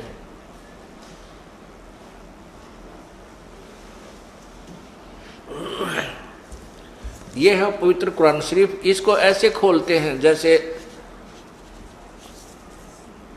नाम रखने के लिए कहीं से खोल देते हैं, जो भी अक्षर पहला होता है उसी के नाम पे वो बच्चे का नाम रखते हैं उस अक्षर के हिसाब से। तो उन्होंने खोला तो वो सूरत फुरकानी नंबर 25 में कबीर शब्द लिखा था,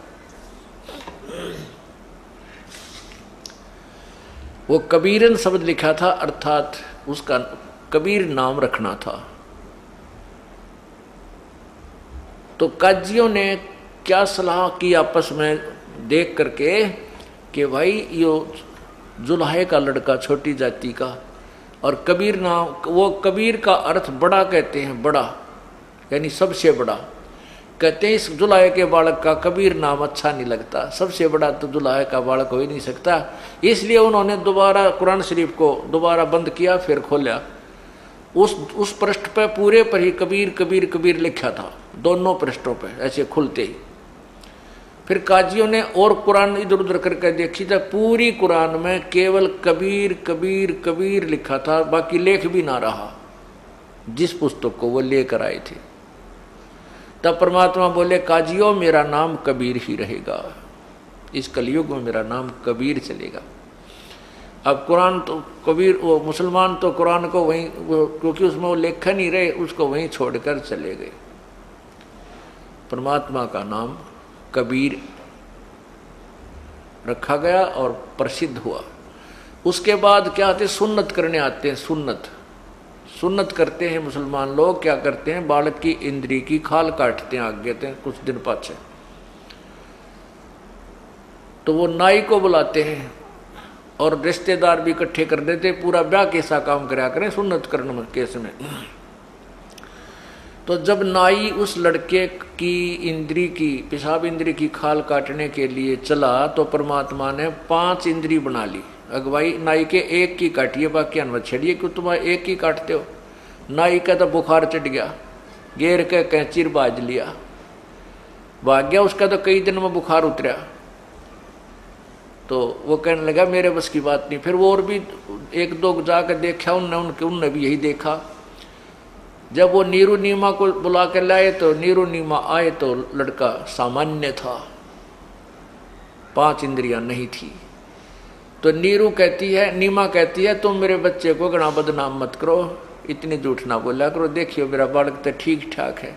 नाई भाग गया, बोड़ के नहीं आया, परमात्मा ने सुन्नत नहीं करवाई।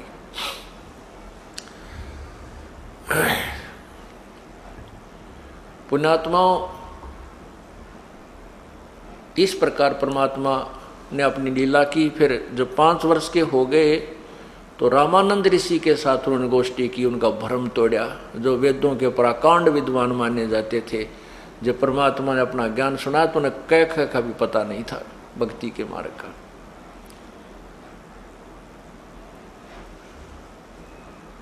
ये पूर्ण परमात्मा कबीर बंदी छोड़ प्रत्येक युग में आते हैं। अब आपको गरीबदास परमेश्वर, आदरणीय गरीबदास साहिब जी द्वारा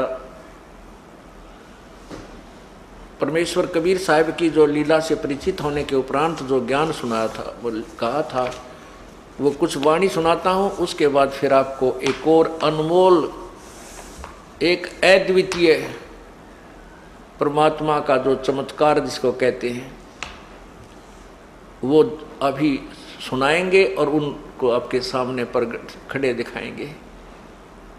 जो भगवान काम किया करते हैं, जहाँ परमात्मा का रोल आता है, वहाँ परमात्मा अपने काम को पक्का करता है, वो अभी सुनाएंगे। पहले ये अमृतवाणी सुनाता हूँ। 84 बंधन कटे वो किन्हीं कल्प कबीरे, भवन 14 लोक सब टूटे जम जंजीर। अनंत कोट ब्रह्मंड में बंदी छोड़ कहाए, सो तो एक कबीर है जननी ही जन्यान माए। शब्द स्वरूप साहेब धनी ही, शब्द सिंध सब माही।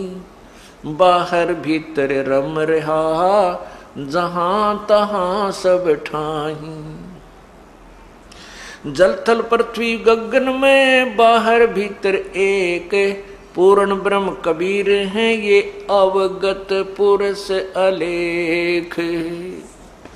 सेवक होके अवतरे, सेवक होके उतरे, इस पृथ्वी माही। जीव उदाहरण जगत गुरु हो, बार बार बलि जाम। सेवक होकर एक दास बनकर यहाँ परमात्मा आए, कबीर दास, कबीर दास कहते हैं उनको। सेवक होकर उतरे वो परमपिता इस पृथ्वी के माँ, और जीव उदाहरण जगत गुरु, मैं बार बार बलि जा। गरीबदास जी कहते हैं जीवों का उद्धार करने वाले वो परमपिता, जगत गुरु यानी सारी सृष्टि को तत्व ज्ञान बताने वाले को जगत गुरु कहते हैं। मैं बार बार बलिहारी हूँ उस परमपिता पर जिसने इतनी दया करी। हम तुच्छ जीवों का आकर के अपना ज्ञान आप ही बताया, आपका अपना भेद आप ही बता दिया। काशीपुरी कष्ट किया ये उतरे अदर अधार, मोमन को मुजरा हुआ वह जंगल में दीदार। मोमन मुसलमान को कहते मोमिन। कोट कोट किरण शशि भाने, सुधिये आसन अधर विमाने। पर सतपूर्ण ब्रह्म को हुए शीतल पिंड और प्राण। नीमा ने जब परमात्मा को स्पर्श किया यानी छुआ, सीने से लगाया, तो कहते हैं उस परमात्मा के स्पर्श मात्र से ही, छूने मात्र से ही उस माता, उस बहन के शरीर में इतनी शांति होगी जिसका वर्णन नहीं कर सकते। गोद लिया मुख चूम कर हेम रूप झलकंत, जगर मगर काया करे जानो दमके पद्म अनंत। गोदी लिया मुंह चूम के, माँ ने जैसे अपने बच्चे का प्यार किया करती हैं। और उस परमात्मा की कितना सुंदर शरीर था, हेम रूप झलकंत, जैसे स्नो वाइट कहते हैं ना, स्नो वाइट यानी बर्फ जैसा सफेद, हेम रूप बर्फ की तरह इतनी सुंदर सफेद शरीर मालिक का था। और जगर मगर काया करे, इतना ऐसा झलक निकला थी उनके शरीर से, ऐसा इतना नूर था मालिक के शरीर का कि बहुत से पद्म झलक रहे हों। काशी उमटी गुल भया ये मोमिन का घर घेरे, कोई कह ब्रह्मा विष्णु है, कोई कह इंद्र कुबेर। कोई तो कहीं ब्रह्मा विष्णु महेश है, कोई कहीं इंद्र है, कोई कह कुबेर दिखा है हमने तो, कोई कह ये इंद्र आया है, कोई कह वरुण धर्मराय है, कोई कोई कहत ईशे 16 कला सुभान गति, कोई कह जगदीश। भक्ति मुक्ति ले उतरे ये मेटन तीनों तापे, मोमन के डेरा लिया वो कहे कबीरा बापे। कितनी महिमा प्यारी गाई है गरीबदास साहिब जी ने कि भक्ति और मुक्ति को लेकर के वो परमात्मा उतरे थे। भक्ति मुक्ति ले उतरे वह मेटन तीनों ताप, यानी ऐसी भक्ति हमें देने आए थे जिससे तीनों ताप नष्ट हो जाते हैं। जैसे ये बेटी को कितनी तकलीफ थी, ये कर्म प्रारब्ध का जो कष्ट था ये मालिक ने कैंसिल कर दिया। ऐसी भक्ति और मुक्ति वो लेकर आए, हमारे तीनों तापों को नष्ट करके सतलोक ले जाएंगे। दूध न पीवे न अनभक, वो न पालने झोलंत, अदर अमान ध्यान में कमल कला फूलंत। अब और थोड़ी सी एक कथा रहती है कि परमात्मा ने दूध नहीं पिया, 25 दिन हो गए ना अन्न खावे ना दूध पीवे। अब निम्मा दुखी होगी, ए भगवान अब ये बच्चा मरेगा, क्योंकि बच्चा 1-2 दिन 4 दिन दूध ना पीवा था फिर तो यही उम्मीद हो जाती है तो खत्म हो जाएगा। पूरी कोशिश कर ली, अंदर दूध नहीं जान दे किसी प्रकार भी। अब वो निम्मा फिर रोवे रोवे। अब वो पुजारी थी भगवान शिव की, रो रो के उसी को याद करती थी, न्यू बोली है भगवान इससे अच्छा तो यो ना देते पुत्र, वही बढ़िया था परमात्मा। अब लेकर देकर छीन रहे हो। पहले तो दुखी सुखी अपना जीवन हम व्यतीत कर रहे थे प्रभु, अब आपकी बेटी पे जिया नहीं जागा। यदि ये बालक मर गया तो गेल मरूंगी फांसी खा के, मैं जी नहीं सकती, मेरे लिए फिर संसार आसार हो जाएगा। इस प्रकार वो रो रो के सारी रात काटी। सुबेरा शिव भगवान अपने शिवलोक से एक ब्राह्मण रूप बना के उस नीरू के घर के सामने आके खड़ा हो गया और बोला बेटी क्यों रो रही हो। भगवान शिव बोले क्यों रो रही है बेटी। नीमा रोती रोती नहीं बोली, बोला नहीं गा, इतना कंठ उसका रुंधा हुआ था। शिव जी ने कहा बेटा बता क्या बात है, क्यों रो रही है। नीमा रोती हुई कहने लगी ब्राह्मण आप जाओ, मेरे दुख न मत सुनो, नहीं आप भी रो पड़ोगे, आप भी रोने लग जाओगे। ब्राह्मण रूप में प्रभु शिव जी ने कहा बेटी नो ऐसे कहते हैं अपना दुख दूसरे ने बता दे, कुछ हल्का हो जाता है, हो सकता है मैं कोई समाधान कर दूं तेरा, रखना तेरे लेवल का समाधान ब्राह्मण मेरा नहीं है। फिर भी ब्राह्मण रूप में भगवान बोले कारण बता क्या बात है, क्यों रो रही है। तब रोती रोती कहने लगी कि पहले तो हमारे संतान नहीं थी, एक दिन मैंने अपने भगवान शंकर से प्रार्थना की थी, सच्चे दिल से रोई थी, उसी दिन कमल के फूल पर मुझे ये लाल दिया था। अब शिव जी को पता भी नहीं कौन लाल दे रखा था, क्योंकि था देने वाला तो कोई और है। फिर भी हम जिसकी पूजा करते हैं, जिसको हम इष्ट मानते हैं, उसको उसकी जितनी समर्थता है वो हमें लाभ अवश्य देता है। तो तो उस लड़के जी पहले तो हमारे संतान नहीं थी, फिर ये पुत्र मिला है, अब ये 25 दिन का हो गया, कुछ खाता ना पीता, इसलिए रो रही हूं कि ये बालक मरेगा, मैं भी साथ मरूंगी, जीऊं नहीं कति, मैंने पक्का इरादा कर रखा है, फांसी खाऊंगी। तब भगवान शिव ने कहा इस बालक को मुझे दे बेटी।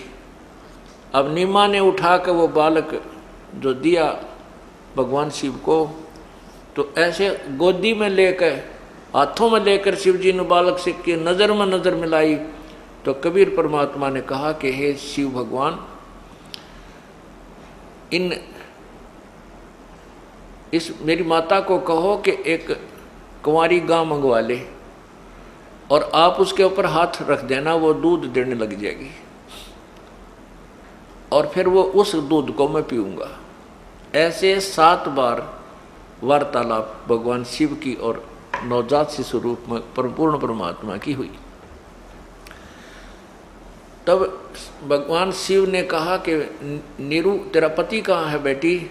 तब उसने आवाज़ लगाई कि वो, तभी नीरू आ गया। उसे कहा कि बेटा ऐसे कर, एक कुंवारी गां ले आ बछिया, और एक बढ़िया कोरा मटका ले आना, पात्र छोटा सा जिसमें 5-7 किलो दूध आ जावे, कुमार कहते हैं, ताज़ा लाना, और शीघ्र आ जा। वो तो शीघ्र ही जा करके एक गाय ले आया, कुंवारी बछिया जो दूध छोड़ रही हो और नए दूध ना हुई हो, यानी बिल्कुल। तो इस प्रकार उस बछिया को ला करके खड़ा कर दिया। भगवान शिव जी ने उसके ऊपर हाथ रख दिया। उस बछिया के दूध बड़े लंबे लंबे थन हो गए, थनों से दूध अपने आप झरने लग गया। वो जो पात्र लाए थे, मटका छोटा सा घड़ा, उसको उस थनों के नीचे रख दिया, वो भर गया। जब अपने आप दूध बंद हो गया, प्रतिदिन वह गाय दूध देने लाएगी। और उस कुंवारी गाय के दूध को परमात्मा ने पिया। तब नीमा के शांति हुई, परमात्मा बड़े होने लगे। अब यही प्रमाण ऋग्वेद मंडल नंबर 9 सूक्त नंबर 1 के मंत्र नंबर 9 में है। उसमें क्या लिखा है कि वो शिशु रूप में प्रकट परमात्मा को जब वो प्रकट होता है पूर्ण ब्रह्म, तो उसकी परवरिश कुंवारी गायों के द्वारा होती है। एक पहचान बताई इस परम पिता की, ये देखिएगा।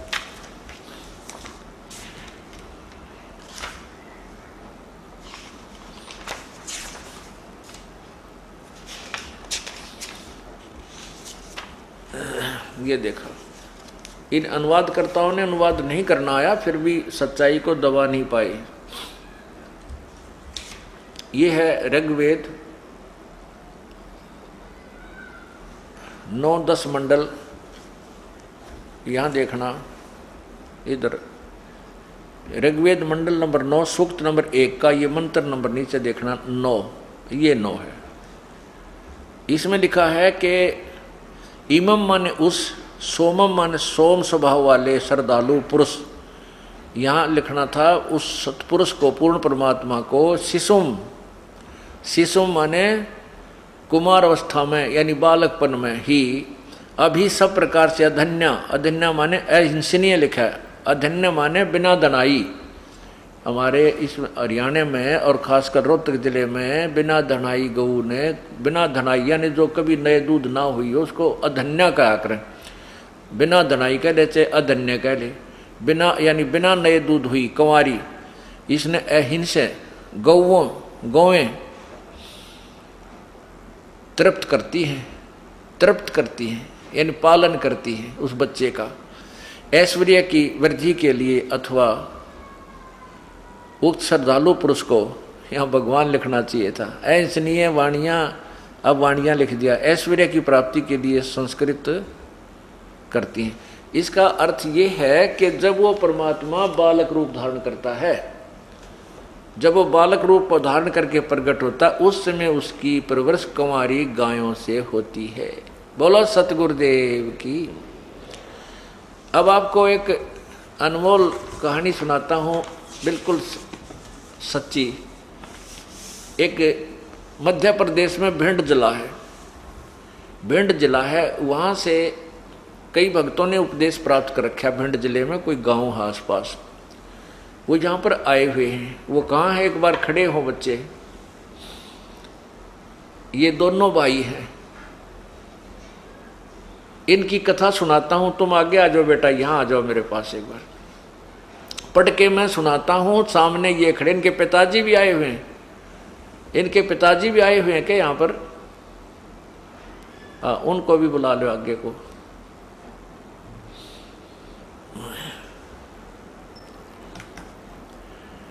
अब इनकी क्या कहानी है मैं पढ़कर सुनाता हूं आपको और इनको आपके रूबरू करता हूं।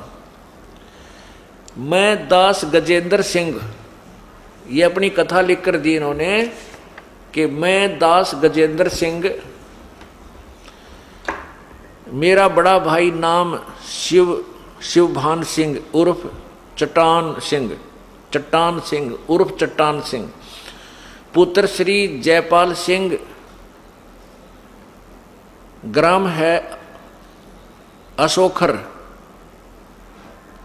जिला भिंड, मध्य प्रदेश के रहने वाले हैं। दोनों भाई खेती बाड़ी का कार्य करते हैं।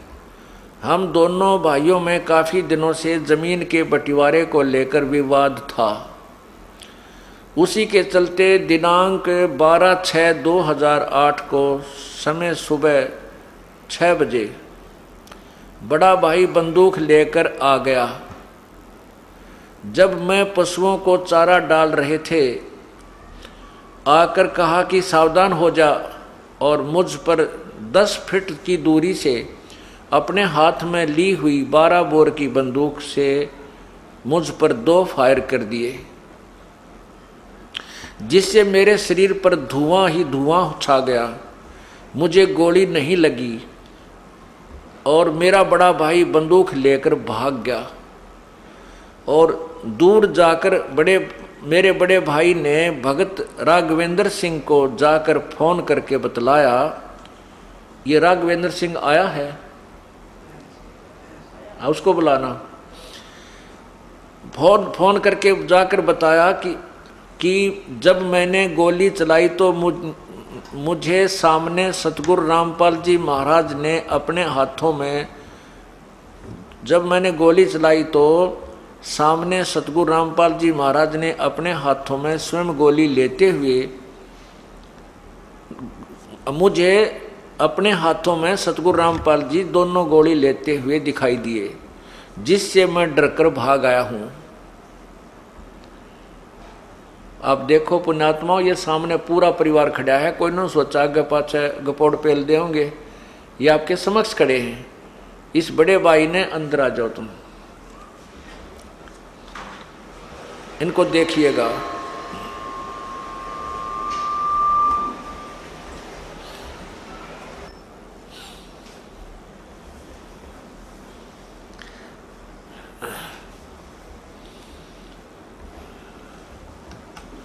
ये तीनों, ये आ जाओ। अब ये 1 नंबर पर जो खड़े हैं ये इनके पिताजी हैं। आप, ये शुभ नाम आपका? जयपाल सिंह। और दूसरे नंबर पर ये जिसने गोली मारी थी, क्या नाम आपका? शिवभान सिंह। और तीसरे नंबर पर ये लड़का जिसका गोली मारी थी, जिसके ऊपर अटैक किया था इस बड़े भाई ने, क्या नाम आपका? गजेंद्र सिंह। और जिसको इसने जाकर के बताई थी, ये चौथे नंबर पर, क्या नाम आपका? राघवेंद्र सिंह। अब आपके समक्ष खड़े हैं, इनका पूरा फोटो लीजिए। पुण्यात्माओं, हम बहुत पहले सुना करते थे परमात्मा ऐसी लीला कर देता है। इनने सबने उपदेश ले रखा, भाई ने भी, पिता ने भी, पूरे परिवार ने भी, माता जी ने भी, और इस भाई राघवेंद्र सिंह। वहाँ काफ़ी शिष्य हैं परमात्मा के। अगर ये भगवान की शरण में ना होते, अब ये शिवभान सिंह तो जेल में पड़ा होता, 20 साल की उम्र कैद होती, और ये गजेंद्र सिंह की मृत्यु हो जाती, पूरे परिवार उजड़ गया था, और ये माया यहीं रह जाती और घर का नाश हो जाता है। परमात्मा अपने बच्चों की ऐसे रक्षा करता है। अब इसने क्या बताया है, हाँ भी आप बताइएगा। आपको फोन किया, हाँ इसके देख, इसकी तरफ कर, हाँ आजा आजा बेटा यहाँ आजा। मतलब फायर करने के बाद उन्होंने मुझे तुरंत फोन किया हाँ कि गजेंद्र को तो परमात्मा ने बचा लिया। स्वयं आपके रूप में परमात्मा आए थे, जो कि अपने हाथ में गोली उन्होंने हाथ से ले ली थी, जो गोली उन्होंने फायर किया था। बोलो सतगुरुदेव की। और ये तुरंत ही भाग लिए, मतलब गोली लेके ये बंदूक लेकर भाग गया। हाँ, और तुरंत ही उसी समय हाँ ये दोनों लोग हाँ आपकी शरण में आए। 13 तारीख को आपके पास आ गए थे। ये 12 तारीख की बात है। अब आप बताओगे कुछ? हाँ बताओ, आपने क्या देखा? आपने देखा वहाँ? हाँ हम तो वहाँ खड़े थे। हाँ देखिए, पास में ही खड़े थे। हाँ हाँ तो सुबह ये आया लड़का, बड़ा वाला। अच्छा, तो उसने जो है आके सेट करे को इन्होंने कहा हुआ कि मेरी जमीन तुमने जोत ली है, छोटे वाले ने। हाँ तो इसने आगे आ जाओ थोड़े से। ये लेके बंदूक हाँ और सुबह आके इन्होंने फायर शुरू कर दी। मम्मी ने इनको पकड़ा, अच्छा बस वो क्या पकड़ लेती, उनको नहीं डांट पाया उन्होंने। हाँ इन्होंने फायर कर दिए अच्छा, और फिर फायर करके और ये से भागे आया। 2 फायर करे। 2 फायर करे। हाँ, उसमें कैसा लगा? उसमें वो एकदम पूरे में शरीर में धुआं सा निकला। हाँ धुआं सा निकला और गोली का पता नहीं कहाँ। जय बंदी छोड़ की, गोली का पता नहीं। सतगुरुदेव की जय। जय। और भाई गजेंद्र सिंह आप आइए, आपको कैसा महसूस हुआ जब इसने गोली चलाई? हमें कुछ भी पता नहीं चला, मालिक ने एकदम सावधान कर दिया था जैसे। हमें कुछ भी नहीं मालूम कि मेरे साथ क्या हो रहा है। जब भाई भाग गया उस टाइम पे मेरे को पता चला। फिर मेरी भक्तमती, मेरे पास भी बंदूक थी, भक्तमती बंदूक लेके आई कि आप भी इस पर वार करो। मैंने मना कर दिया, नहीं मेरे गुरुदेव ने मुझे बचा लिया है, मैं उसे नहीं मारूं। बोलो सतगुरुदेव की जय। ये क्या लिखा इसने, अब मैं इसको पढ़कर भी सुनाता हूं आपको। तो कहते राघवेंद्र सिंह जी के पास जाकर इसने फोन करके बताया कि जब मैंने गोली चलाई तो मुझे सामने सतगुरु रामपाल जी महाराज अपने हाथों में गोली लेते हुए दिखाई दिए, जिससे मैं डरकर भाग आया हूं। और मुझे डर है कि मेरे भाई, छोटे भाई के पास 315 बोर की बंदूक है और अब वो मुझे जान से मारेगा। अब मुझे उससे बचाओ। उसको तो गुरुदेव ने बचा लिया है। ओए होए। हम दोनों भाई 5 मई 2008 को प्रथम नाम लेकर गए थे। ये दास जब आया 30 अप्रैल को, तो ये 5 मई को नाम लेकर गए थे दोनों भाई। और देख काल ने 1 महीने के बाद ही के जुल्म करना था, ये होना था इनके घर में, ये इनके ला बीतनी थी, इनका नाश होना था। और परमात्मा के चरण में आगे तन्यों के न्यों बसे रह गए। संत शरण में, सतगुरु शरण में आने से आई टले बला, जय मस्तक में सूड़ी हो व कांटे में टल जा। अब इनकी मौत होनी थी, विनाश होना था इस परिवार का, और परमात्मा ने अपने बालक न्यों के न्यों रख लिए, जैसे टटीरी के अंडे रखे थे महाभारत के युद्ध में। बोलो सतगुरुदेव। अब यह क्या कहते हैं कि हम दोनों भाई 5 मई 2008 को प्रथम नाम लेकर गए थे। इस पर मैंने गजेंद्र दास ने कहा कि जब गुरुदेव ने मुझे बचा लिया है तो मैं उसको नहीं मारूंगा। इस घटना के बाद हम दोनों भाई गुरुदेव के पास आश्रम में बरवाड़ा पहुंचे और आप बीती बताई। गुरुदेव का बहुत बहुत धन्यवाद किया कि आपने बहुत बड़ी दुर्घटना से हमें बचा लिया। आपके सदा आभारी एवं ऋणी रहेंगे। आपकी आज्ञा में रहकर भक्ति करेंगे। मैं आसपास कभी, हम आपस में कभी झगड़ा नहीं करेंगे। बोलो सतगुरुदेव की। अब देखो भी इन्होंने, मैंने कहा बेटा एक थोड़ी सी जमीन का झगड़ा तुम्हारा, तुम मर जाते, तेरी यूं मर जाता, तेरी कैद हो जाती, जमीन का क्या करते तुम? दे दे अपने भाई को वापस। इसने उसी समय कह दिया गुरुदेव आज से दे दी, मैं इस जमीन को नहीं रखूंगा। बोलो सतगुरुदेव की।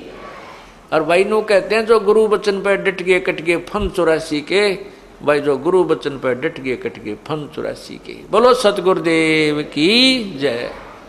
सत साहिब वाह भाई वाह।